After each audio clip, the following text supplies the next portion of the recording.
50 años pensé que había visto de todo, literalmente de todo.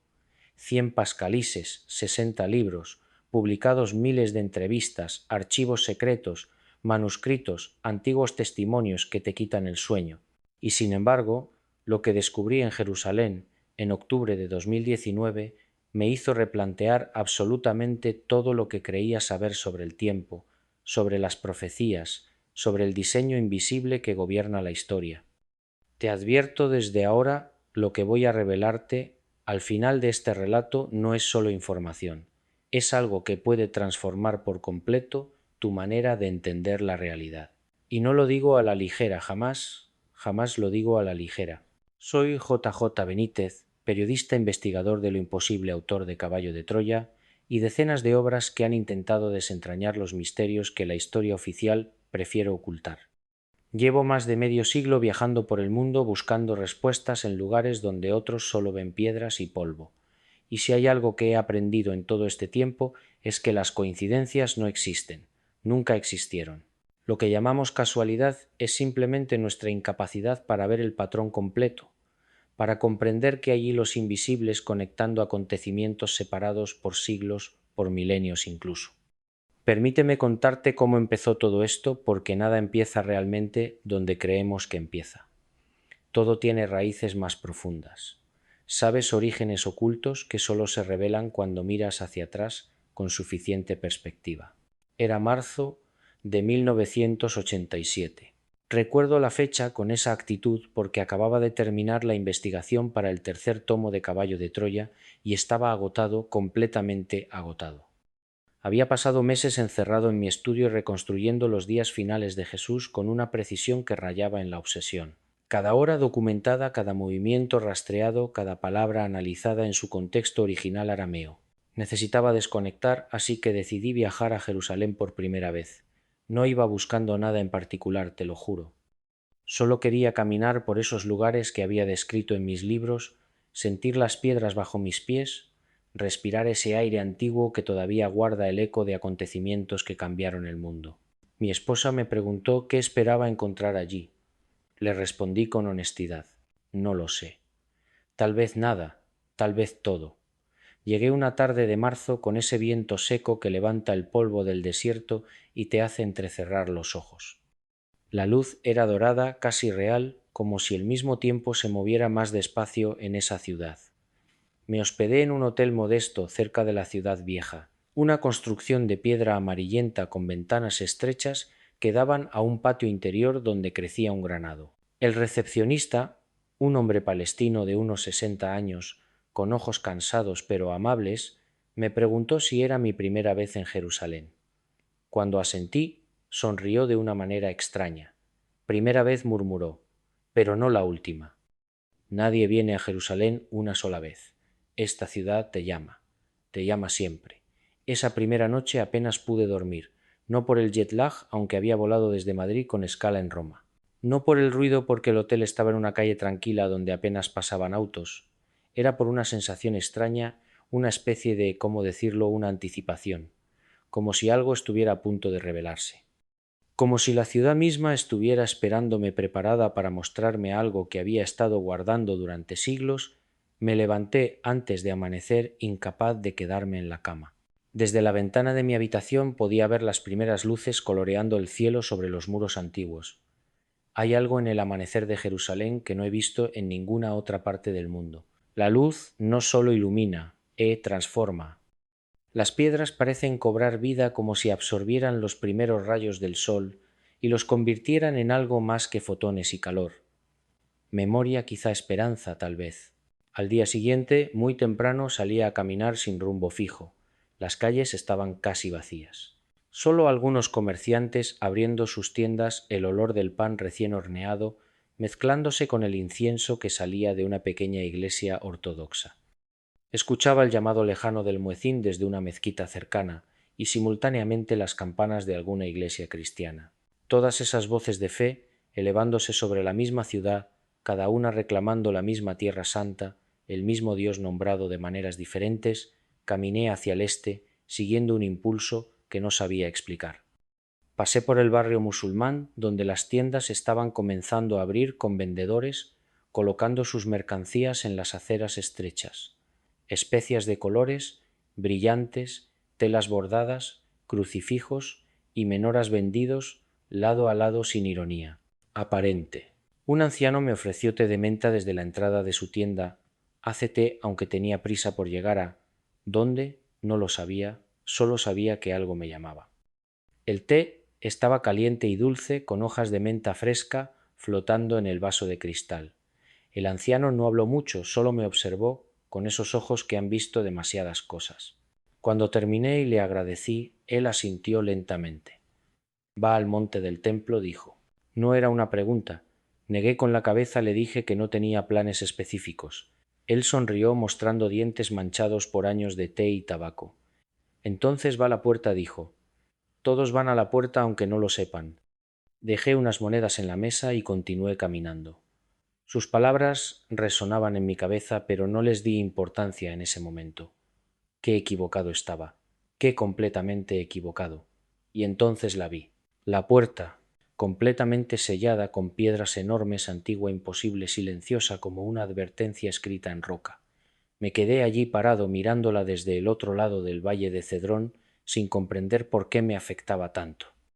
Era solo un muro, no solo piedras colocadas hace siglos para cerrar un acceso, pero había algo en esa puerta sellada, algo que me hacía sentir como si estuviera mirando no solo al pasado, sino también al futuro, como si esa puerta fuera simultáneamente un cierre y una promesa. Un hombre mayor se acercó vestido con ropas tradicionales judías, con una barba blanca que le llegaba al pecho y unos rizos largos cayendo a ambos lados de su rostro. Me habló en hebreo primero, luego en un inglés quebrado con acento fuerte cuando notó mi confusión. Es la puerta oriental, dijo, como si eso explicara todo. Shar Harachamim, en hebreo, la puerta de la misericordia, sellada desde hace más de 500 años. Le pregunté por qué, aunque en ese momento no sabía que esa pregunta cambiaría el curso de mi investigación para siempre, que abriría un camino de descubrimientos que me llevaría de vuelta a Jerusalén una y otra vez durante las siguientes décadas. Él sonrió, pero era una sonrisa triste, ¿sabes?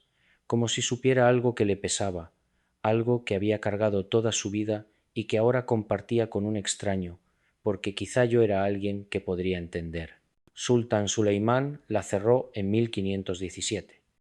Me explicó señalando las piedras macizas con su mano nudosa. Era otomano musulmán conquistador de Jerusalén, y tenía miedo de una profecía judía muy antigua que decía que el Mesías entraría por esta puerta cuando viniera a redimir a Israel. Entonces la selló, la cerró completamente y puso un cementerio musulmán justo delante, porque según la tradición, un cohen, un sacerdote judío, no puede pasar por un cementerio sin contaminarse ritualmente. Se quedó un momento en silencio mirando las piedras con una expresión que no pudo describir fácilmente. Era mezcla de reverencia y dolor, de esperanza y desesperación, pero las profecías no se detienen con muros, añadió finalmente. Su voz apenas un susurro. Dios se ríe de los muros. Suleimán pensó que podía impedir el plan divino con piedras, pero lo único que hizo fue cumplir otra parte de la profecía. Ezequiel dijo que la puerta estaría cerrada y Suleimán la cerró.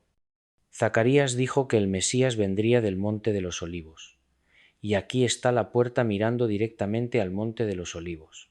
Señaló hacia el este, donde el monte se elevaba con sus miles de tumbas blancas, cubriendo las laderas como ovejas en una colina.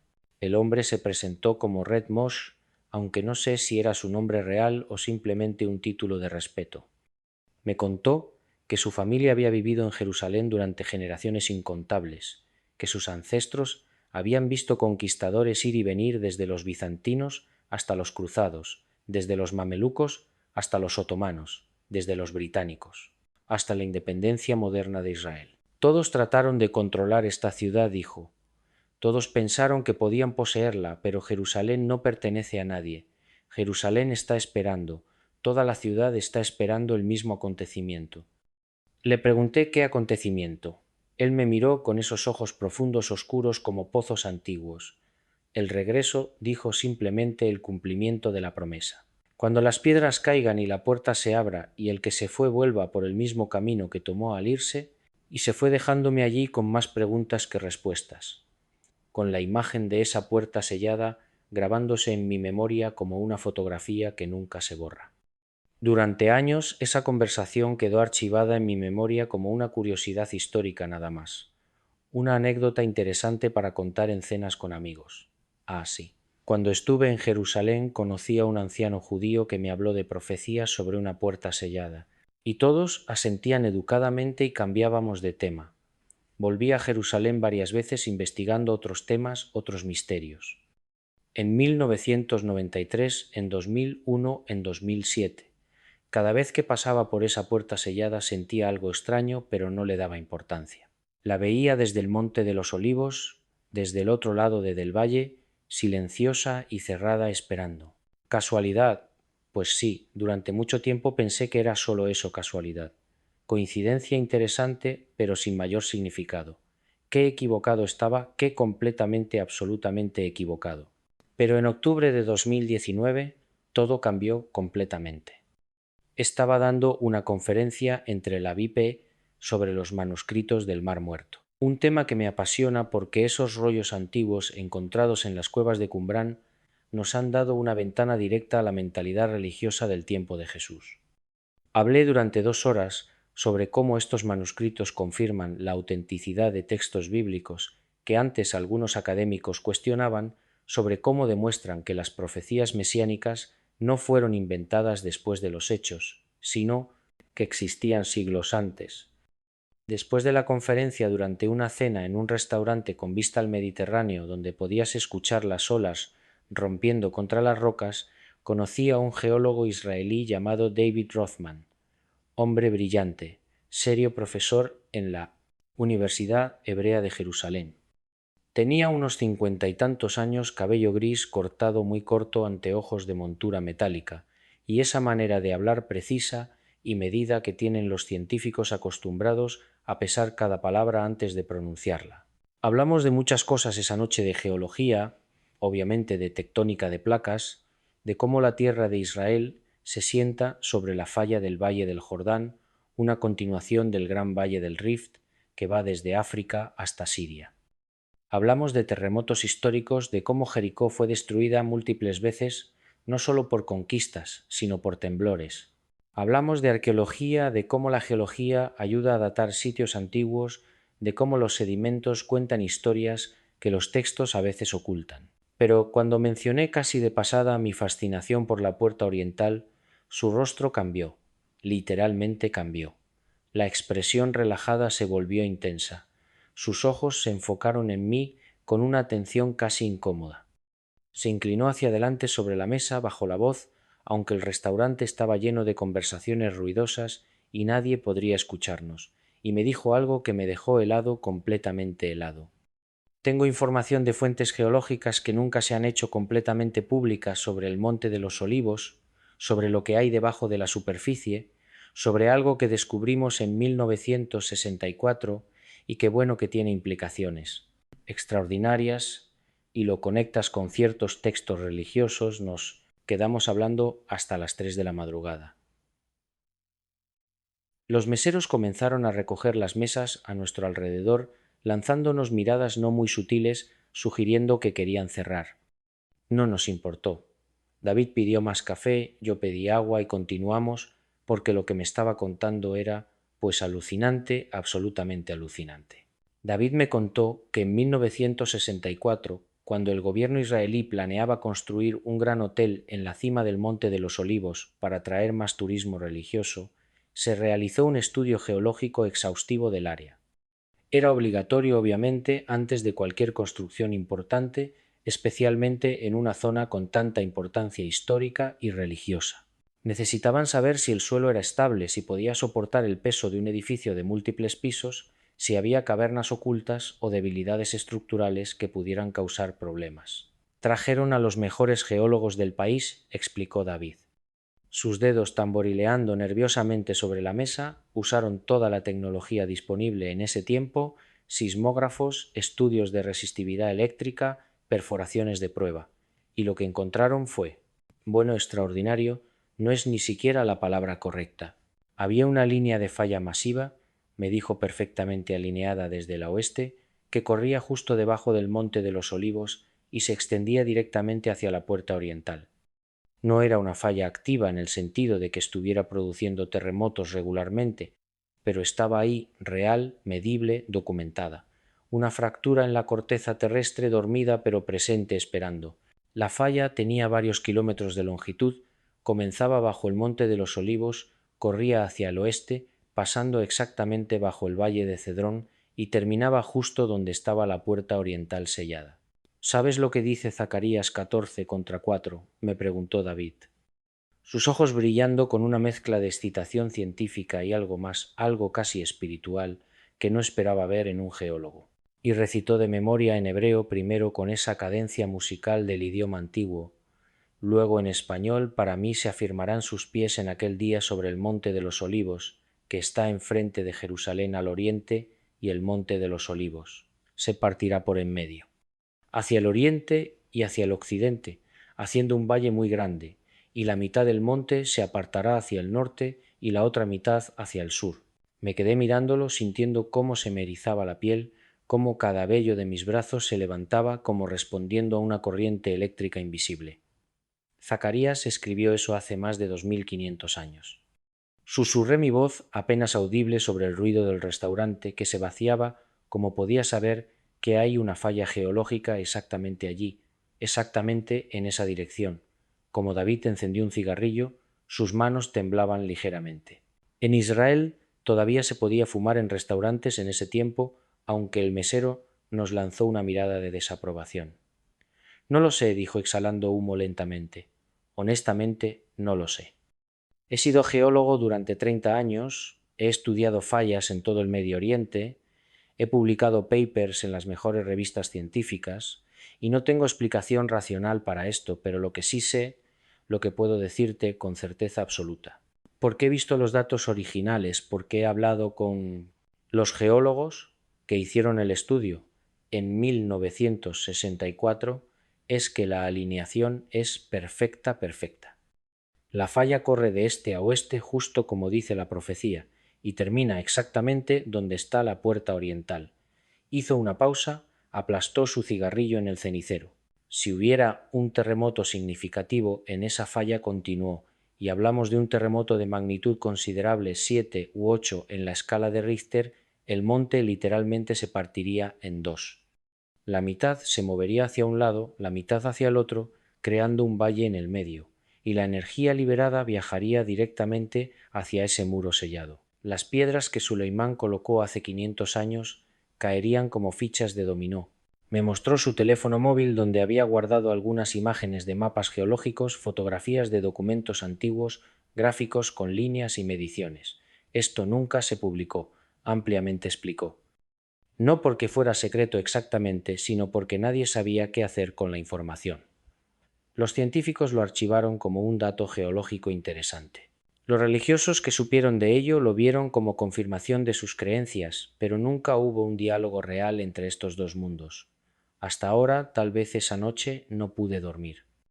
Volví a mi hotel en Tel Aviv, con la cabeza dando vueltas procesando implicaciones que parecían imposibles, pero que al mismo tiempo tenían una lógica aterradora. Al día siguiente cancelé mi vuelo de regreso a España, llamé a mi esposa, le dije que necesitaba quedarme unos días más, que había descubierto algo importante. Ella conocía mi obsesión, mi incapacidad de dejar ir un misterio una vez que lo psico había agarrado. Así que simplemente suspiró y me dijo que tuviera cuidado, que no me perdiera en mis investigaciones como solía hacer.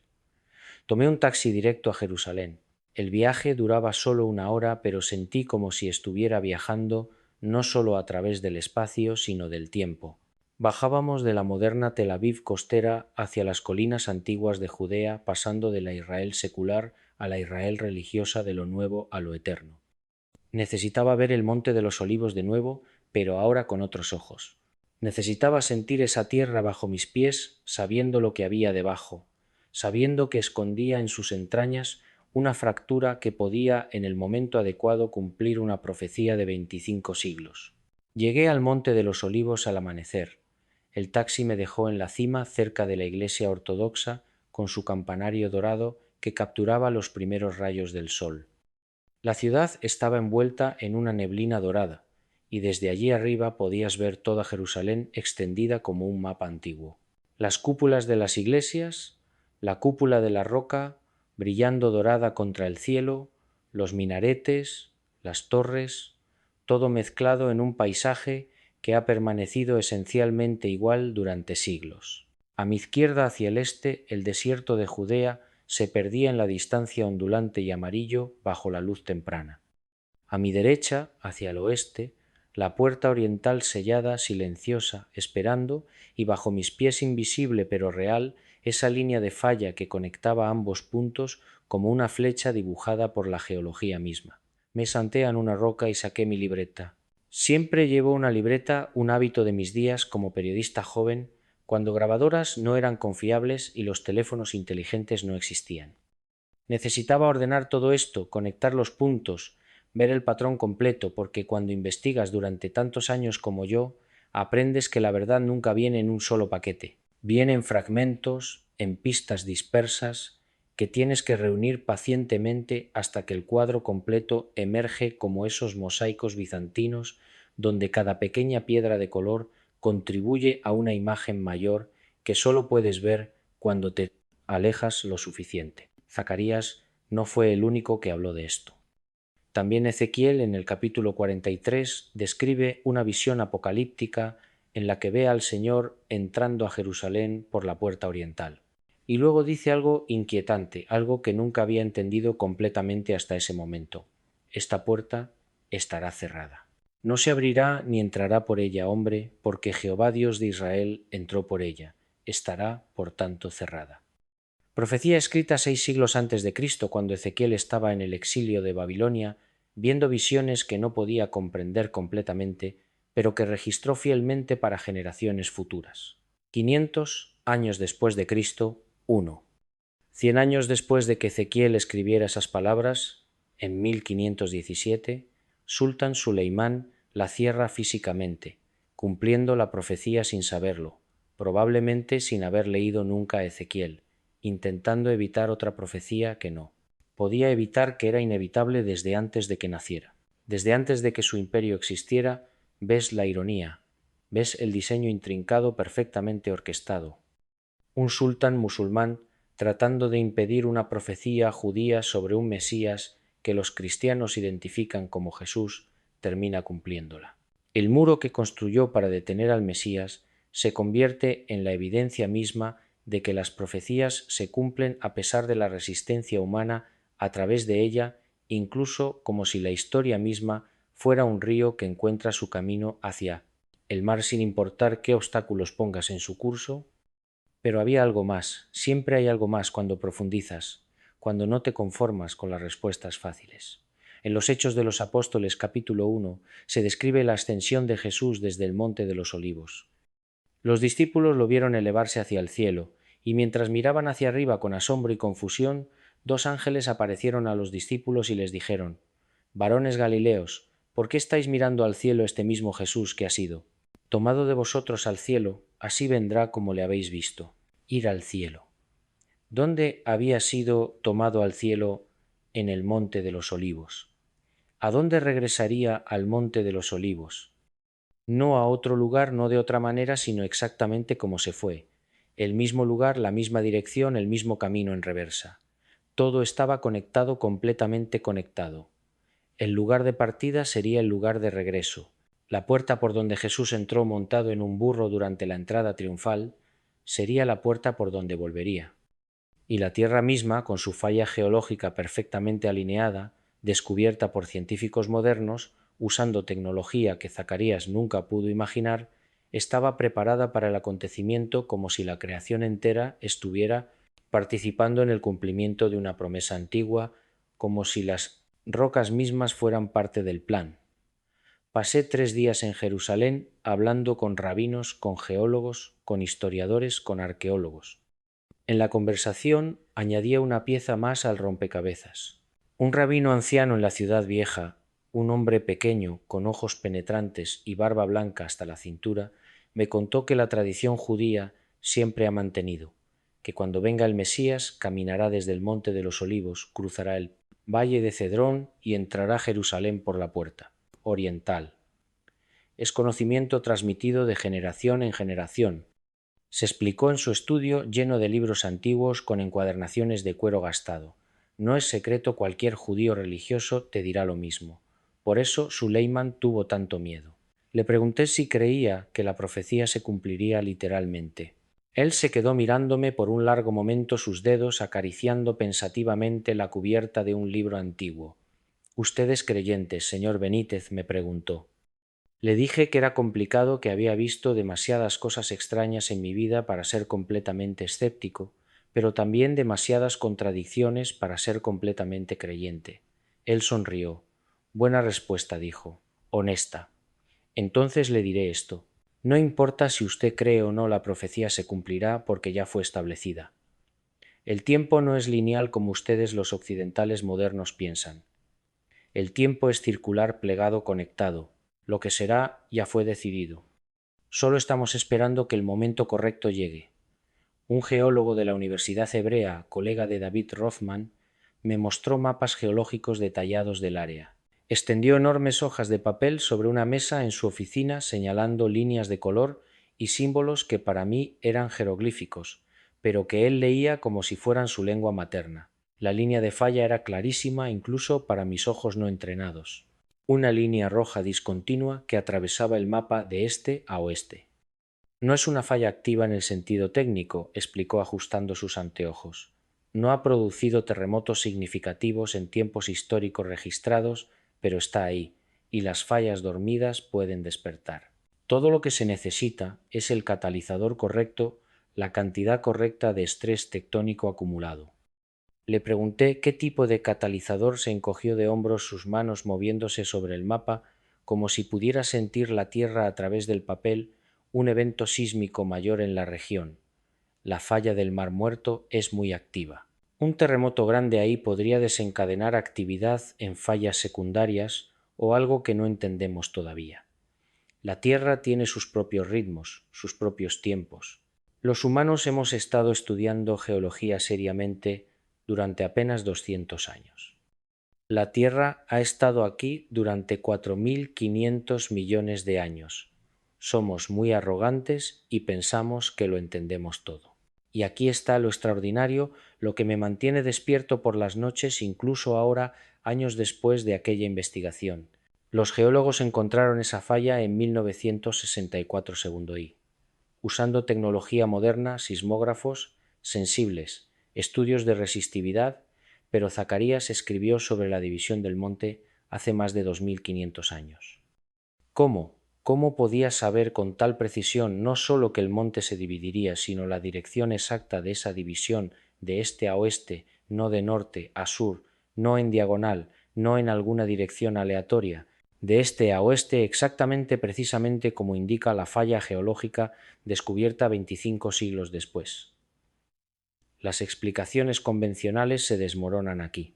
Puedes decir que fue suerte e intuición, una buena adivinanza basada en observación de patrones de erosión o algo así.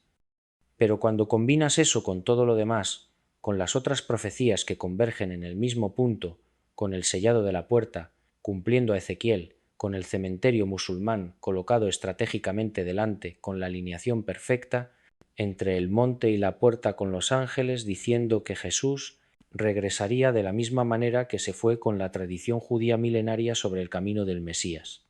Entonces la probabilidad de que todo sea coincidencia se vuelve pues astronómicamente pequeña, tan pequeña que rechazarla requiere más fe que aceptarla. Volví a España en noviembre de 2019 con maletas llenas de notas, fotografías, grabaciones de entrevistas, copias de mapas geológicos, fotocopias de textos antiguos, pero sobre todo volví con una certeza que antes no tenía una certeza, que había crecido en mi interior durante esos días en Jerusalén como una semilla encontrando tierra fértil. La profecía no es predicción al azar, no es adivinación mística ni especulación poética, es conocimiento del patrón completo del tiempo.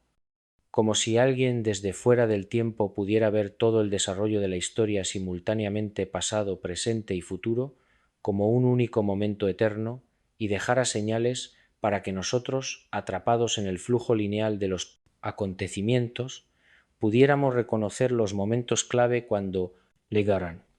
Me tomó meses organizar toda esa información. La pandemia 2020 me dio tiempo inesperado para profundizar en textos antiguos, para releer a los profetas con nueva perspectiva, para conectar puntos que antes parecían separados. Mientras el mundo se encerraba y la gente entraba en pánico por un virus invisible, yo me sumergía en misterios mucho más antiguos y mucho más fundamentales y descubrí algo más, algo que me hizo volver a Jerusalén tan pronto como los vuelos. Se reanudaron, descubrí que no era solo Zacarías y Ezequiel. Joel también había profetizado sobre acontecimientos en Jerusalén en los últimos días. Isaías había hablado de una renovación que vendría desde Sión. Daniel había dado cronologías complejas que terminaban con el establecimiento de un reino eterno, y todos, absolutamente todos, apuntaban al mismo lugar, al mismo acontecimiento, a la misma ciudad, esperando en silencio el cumplimiento de promesas hechas cuando los imperios que ahora estudiamos en libros de historia todavía no habían nacido. Era septiembre de 2021. El mundo todavía estaba recuperándose del encierro. Todavía había restricciones de viaje, mascarillas obligatorias en aeropuertos, formularios de salud que llenar, y Jerusalén estaba extrañamente vacía de turistas. Los grupos habituales de peregrinos cristianos, los tours organizados de jubilados norteamericanos con sus cámaras y gorras, los estudiantes de yeshivá corriendo por las calles estrechas, todo reducido a un mínimo perfecto para mí. Necesitaba silencio para pensar, para sentir, para absorber sin distracciones. Volví al Monte de los Olivos, pero esta vez no fui solo. Me acompañaba Sarah Cohen, una arqueóloga israelí con quien había trabajado años atrás en una excavación en Megido, uno de los tel más importantes de Israel, un montículo artificial formado por capas y capas de ciudades construidas unas sobre otras durante milenios. Sara es judía, practicante, estudiosa del Talmud desde niña, pero con una mente abierta que valoro enormemente. No es fundamentalista ciega ni escéptica arrogante, sino alguien que puede mantener su fe mientras cuestiona y analiza, que puede rezar por la mañana y escapar con rigor científico por la tarde sin ver contradicción. Subimos al monte una tarde de otoño, el sol estaba abajo lanzando sombras largas sobre las tumbas blancas que cubrían la ladera como un manto de mármol. Sara guardó silencio durante todo el ascenso, sus manos en los bolsillos de su chaqueta de campo, sus ojos contemplando el paisaje con una expresión que no podía leer. Cuando llegamos a la cima, se volvió hacia mí con lágrimas en los ojos, lágrimas reales brillando en sus mejillas a la luz dorada del atardecer. Toda mi vida he venido aquí, dijo con voz quebrada desde que era niña. Mi abuelo me traía aquí cada año en Sucot.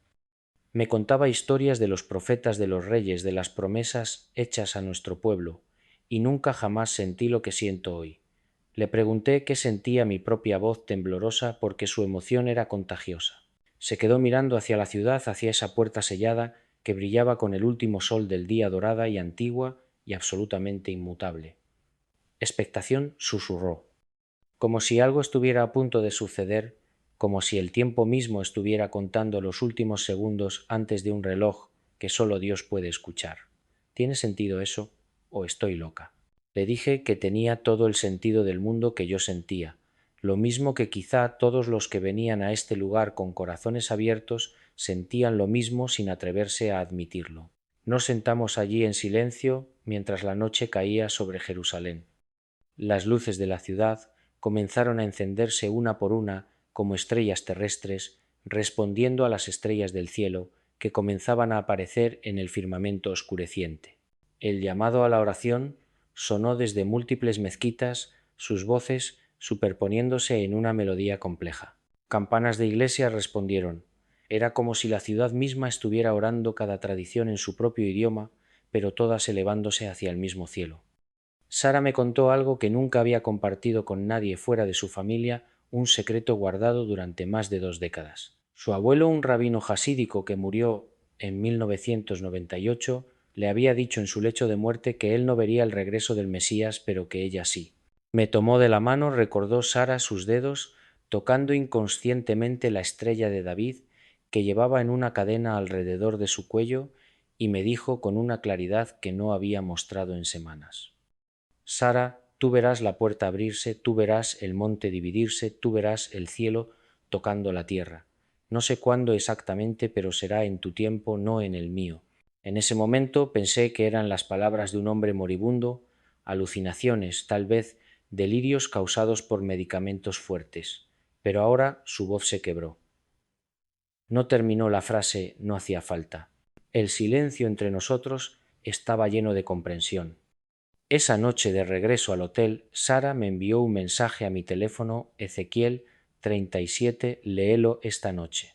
Es importante, lo leí, es el pasaje famoso del Valle de los Huesos Secos, una de las visiones más impactantes de toda la Biblia.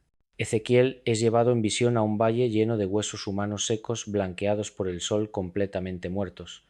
Y Dios le pregunta: Hijo de hombre, ¿vivirán estos huesos? Ezequiel sabiamente responde: Señor Dios, tú lo sabes. Entonces Dios le ordena profetizar sobre los huesos, y mientras Ezequiel habla, los huesos comienzan a moverse, a conectarse tendones y carne creciendo sobre ellos, piel cubriéndolos. Y finalmente el Espíritu entra en ellos y se levantan un ejército vasto. Y Dios explica: Hijo de hombre, estos huesos son toda la casa de Israel. He aquí ellos dicen: nuestros huesos se secaron y pereció nuestra esperanza y somos del todo destruidos. Por tanto, profetiza y diles: así ha dicho Jebal: Señor, he aquí, yo abro vuestros sepulcros, pueblo mío, y os haré subir de vuestras sepulturas, y os traeré a la tierra de Israel. Un pueblo disperso durante 2000 años, desde la destrucción del templo en el año 70 de este por los romanos, perseguido en cada tierra donde buscó refugio. Casi he exterminado en el Holocausto, declarado muerto por la historia, un fósil religioso sin futuro, y en 1948 literalmente resucitado, traído de vuelta a su tierra contra toda lógica política, contra todas las probabilidades, huesos secos, volviendo a la vida exactamente como profetizó. Ezequiel, 6 siglos antes de Cristo, 9 siglos antes de que Roma destruyera el templo, 25 siglos antes de que las Naciones Unidas votaran la partición de Palestina. Y ahora, 70 y tantos años después, aquí estábamos hablando de otra profecía del mismo profeta sobre una puerta que se abriría sobre la presencia divina que volvería a Jerusalén después de haberla abandonado, según el propio Ezequiel, en capítulos anteriores por la entrada oriental. Los patrones. ¿Ves? Los patrones se repiten a través de los siglos. Las profecías no son eventos aislados, predicciones sueltas, lanzadas al viento de la historia. Son parte de una narrativa continua, de un plan que se desarrolla a través de Nesesinte, milenios, con una coherencia que es imposible de ignorar una vez que empiezas a verla, y nosotros, pequeños seres, atrapados en nuestras décadas de vida, apenas podemos vislumbrar fragmentos de ese diseño colosal, como hormigas tratando de comprender la arquitectura de una catedral. Pasé 2 semanas más en Jerusalén. Esa vez cada día me levantaba temprano antes del amanecer y caminaba hasta el Monte de los Olivos. A veces iba solo disfrutando del silencio y la soledad, a veces con Sara, que compartía su conocimiento profundo de textos rabínicos y tradiciones orales, a veces con otros investigadores que se interesaban en mi trabajo, geólogos, historiadores, teólogos, cada uno aportando su perspectiva única a este rompecabezas multidimensional. Pero siempre terminaba en el mismo lugar, mirando esa puerta sellada desde arriba, tratando de imaginar el día en que las piedras caerían, tratando de visualizar cómo sería presenciar el cumplimiento de una profecía de 500 años. Habría señales previas o sucedería súbitamente, sin advertencia sería, durante el día o la noche, en qué estación del año, porque caerían, de eso estaba seguro, completamente seguro. No sabía cuándo, no sabía cómo exactamente sucedería el mecanismo específico, pero sabía que caerían. La geología lo confirmaba con mapas y mediciones. La profecía lo anunciaba con palabras escritas hace milenios y algo más profundo, algo que no puedo explicar racionalmente. ni justificar con argumentos lógicos, me lo susurraba en el silencio de esas mañanas doradas, cuando la ciudad dormía y solo yo y las piedras estábamos despiertos. Un día, sentado en mi roca habitual, un monje etíope se acercó. Los monjes etíopes tienen una pequeña comunidad en Jerusalén, en el techo de la iglesia del Santo Sepulcro, un lugar peculiar y poco conocido por turistas. Vestía túnicas oscuras y llevaba un bastón tallado con símbolos que no reconocí. Me saludó en amárico, una lengua hermosa y antigua, luego en inglés al notar mi confusión. Usted viene aquí todas las mañanas, observó no como pregunta, sino como simple declaración de hecho desde hace días. ¿Qué busca? Le dije que no buscaba nada realmente, que solo miraba, que solo observaba, que solo intentaba entender. Él sonrió, reveló dientes blancos contra su piel oscura y se sentó a mi lado en la roca sin pedir permiso, como si tuviera todo el derecho del mundo a estar allí. Mentira, dijo con suavidad, sin acusación, simplemente corrigiendo un error. Todos buscamos algo aquí. Esta tierra está llena de buscadores. Desde hace 3000 años nada más que buscadores. Abraham buscaba a Isa, buscaba a Jacob, buscaba a David, buscaba a los profetas, buscaban Jesús, buscaba a los apóstoles, buscaban cruzados, buscaban peregrinos, buscaban todos, buscando la misma cosa, aunque la llamen con nombres diferentes. Le pregunté qué cosa buscaban todos. Él señaló con su bastón hacia la puerta sellada, su brazo extendido como si pudiera tocarla a pesar de la distancia. El momento en que lo invisible se vuelve visible, el momento en que Dios toca el suelo, porque ya lo hizo una vez, sabe, hace 2000 años, un carpintero de Nazaret caminando por estas calles, tocando leprosos, sanando ciegos, resucitando muertos. Dios con pies humanos, pisando polvo humano, y prometió hacerlo de nuevo. Por eso esta puerta permanece cerrada, no para impedir, aunque Suleiman pensó que podía impedir. No, la puerta está cerrada para marcar, para que cuando se abra todos sepamos que ha llegado el momento. El monje se levantó apoyándose pesadamente en su bastón, sus rodillas, crujiendo con el esfuerzo, era más viejo de lo que había pensado inicialmente. Antes de irse añadió algo que nunca he olvidado, palabras que repito en mi mente casi cada día desde entonces. La Tierra espera, las piedras esperan, hasta la línea de falla que los científicos encontraron en 1964 está esperando. Todo está dispuesto, el escenario está montado, los actores están listos, solo falta que el director diga acción. ¿Y usted, señor Benítez, está esperando también o todavía está buscando? Porque hay una diferencia, ¿sabe? El que busca está inquieto, el que espera está en paz. Me quedé solo de nuevo con esa pregunta resonando en mi cabeza como campanas de iglesia. Estaba esperando o buscando durante toda mi carrera 50 años de trabajo. Había sido un buscador, un investigador de misterios, un cazador de verdades ocultas, pero quizá había llegado el momento de simplemente esperar, de observar, de estar presente en el instante en que lo imposible se vuelve real, sin forzar, sin analizar, hasta la muerte, simplemente siendo testigo. Volví a mi hotel esa tarde con una claridad nueva, una paz que no había sentido mucho tiempo. Comencé a escribir, pero no como investigador, no con la distancia académica del erudito. Escribí como testigo, como alguien que había estado allí, que había tocado esas piedras milenarias, que había sentido el peso de siglos de expectación acumulada en ese lugar, porque eso es lo que Jerusalén es realmente, fundamentalmente. No solo una ciudad con historia larga, es un punto de encuentro entre el tiempo humano y el tiempo divino. Un lugar donde las profecías no son literatura antigua guardada en museos, sino promesas vivas que respiran en cada piedra, en cada grano de polvo levantado por el viento del desierto. Los escépticos, claro, siempre tienen explicaciones, y he debatido con muchos a lo largo de los años en conferencias, en programas de televisión, en cartas enviadas por lectores irritados. La falla geológica es natural, dicen, solo geología sin significado especial. Las profecías son vagas, dicen, tan generales que pueden aplicarse a múltiples situaciones. Las interpretaciones son retrospectivas. Dicen, ves patrones porque quieres verlos, no porque realmente existan. Y tienen razón, en parte debo admitirlo. Sí, la falla es natural. Nadie está argumentando que sea sobrenatural. Sí, las profecías pueden interpretarse de múltiples maneras dependiendo de tu marco teológico. Sí, los humanos somos excelentes encontrando patrones incluso donde no los hay. Una característica evolutiva que nos ayudó a sobrevivir, pero que también puede engañarnos.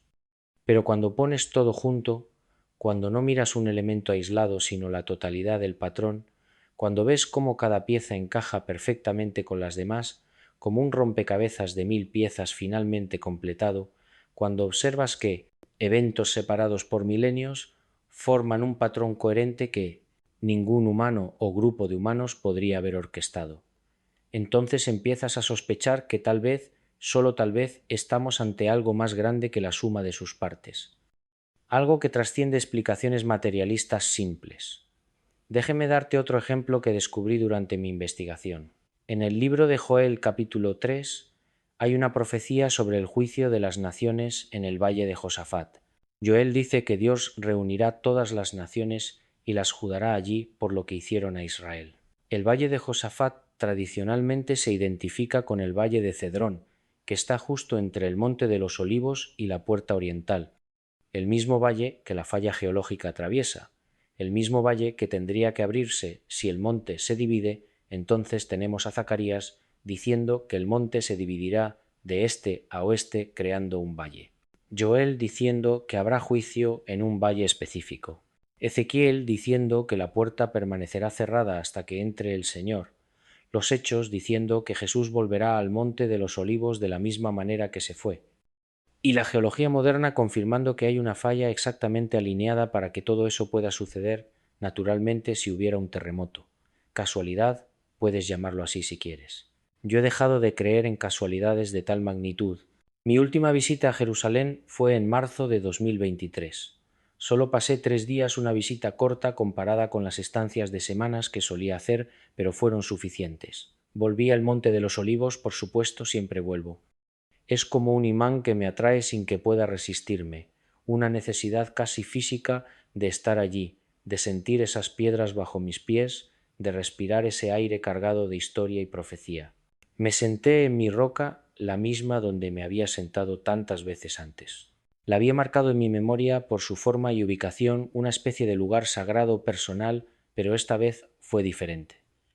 Esta vez no fui como investigador buscando más datos, fui como peregrino buscando significado. Y allí, en ese silencio que solo Jerusalén tiene, ese silencio que no es ausencia de sonido sino presencia de algo más profundo, ese silencio cargado de 3000 años de oraciones y lágrimas y esperanzas, entendí algo que había estado buscando toda mi vida sin saber exactamente qué era. No se trata de demostrar las profecías a escépticos que nunca creerán, sin importar cuánta evidencia presentes. No se trata de convencer a académicos comprometidos con paradigmas materialistas. No se trata ni siquiera de entender completamente cómo funciona todo esto, cómo lo divino interactúa con lo natural, cómo las profecías pueden cumplirse a través de procesos que parecen completamente normales. Se trata de estar dispuesto a reconocer que vivimos en un universo mucho más misterioso, mucho más intencional, mucho más lleno de significado de lo que nuestro materialismo moderno nos permite aceptar.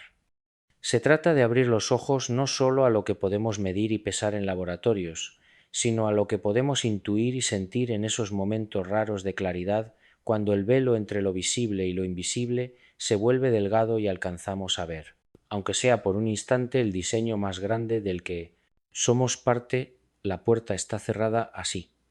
Ha estado cerrada durante 506 años ahora, pero no para siempre. Las piedras pueden parecer eternas, pueden parecer inamovibles, pero no lo son.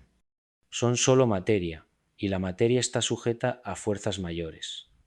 La falla puede parecer dormida, inactiva, olvidada por la tierra misma, pero está viva cargándose lentamente con energía tectónica, esperando el momento preciso y el tiempo.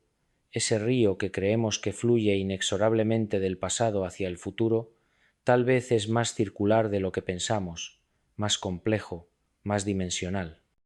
Tal vez pasado y futuro se encuentran en ciertos puntos privilegiados del espacio-tiempo, y Jerusalén es uno de ellos, quizá el más importante de todos, el punto donde todas las líneas convergen. No sé cuándo se abrirá la puerta, podría ser mañana, podría ser dentro de 100 años, No sé cómo será cuando el monte se divida, si será gradual o súbito, si habrá advertencias o sucederá sin previo aviso. No sé qué verán exactamente nuestros ojos cuando lo invisible se vuelva visible, cuando lo profetizado se vuelva histórico, pero sé con una certeza que no viene de la razón, sino de algo más profundo, algo que podríamos llamar intuición o fe o conocimiento del corazón que sucederá. Las profecías no son predicciones condicionales, no son si pasa esto entonces tal vez pase aquello. Son anuncios de lo que será porque ya fue decidido desde antes de que el tiempo comenzara a contar, desde antes de que las estrellas fueran encendidas, y nosotros somos parte de esa historia, no espectadores pasivos sentados en un teatro. Cósmico. Somos participantes activos, aunque nuestro rol pueda parecer pequeño. Cada uno que conoce estas cosas, cada uno que estudia estas señales con mente abierta, cada uno que mantiene viva la expectación en un mundo que ha olvidado cómo esperar milagros, está contribuyendo a la creación del momento. Porque las profecías no se cumplen en el vacío, se cumplen en la conciencia de aquellos que las esperan, que las reconocen cuando llegan, que las abrazan cuando finalmente se manifiestan. Pienso en todos aquellos que vinieron antes que nosotros. En Abraham, subiendo al monte, moría con su hijo Isaac, sin saber que estaba actuando un drama que resonaría a través de los siglos, que se convertiría en arquetipo del sacrificio supremo en David, conquistando Jerusalén y haciéndola la ciudad de Dios, sin saber que estaba estableciendo un centro espiritual que sobreviviría a todos los imperios. En Salomón, construyendo el templo, donde la gloria divina descendía como una nube tan densa que los sacerdotes no podían entrar. En los profetas, caminando por estas mismas calles empedradas, viendo visiones del futuro que no podían explicar completamente, pero que confiaban eran verdad, escribiéndolas para generaciones que aún no habían nacido. Y pienso en todos aquellos que vendrán después de nosotros, en la generación que verá la puerta abrirse, en aquellos que sentirán la tierra temblar bajo sus pies, cuando el monte se divida, cuando lo que parecía imposible se vuelva inevitable, en los que verán descender lo que Abraham vio en visión, lo que David adoró en cantos, lo que Salomón recibió en su templo, lo que los profetas anunciaron en sus escritos.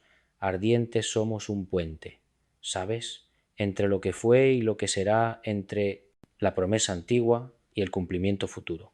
Y eso es un privilegio extraordinario, aunque a veces no lo sintamos así, aunque la vida cotidiana nos distraiga con sus urgencias menores. Vivimos en días de confusión, de caos aparente, de crisis múltiples que parecen no tener solución. Guerras, pandemias, colapso ambiental, división política, pero tal vez ese caos es precisamente la señal que deberíamos reconocer.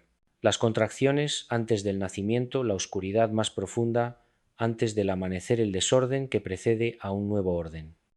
Termino este relato aquí, en mi estudio, en España, rodeado de mis libros y mis notas y mis fotografías de todos esos lugares que he visitado durante medio siglo, buscando respuestas a preguntas que quizá no tienen respuestas simples.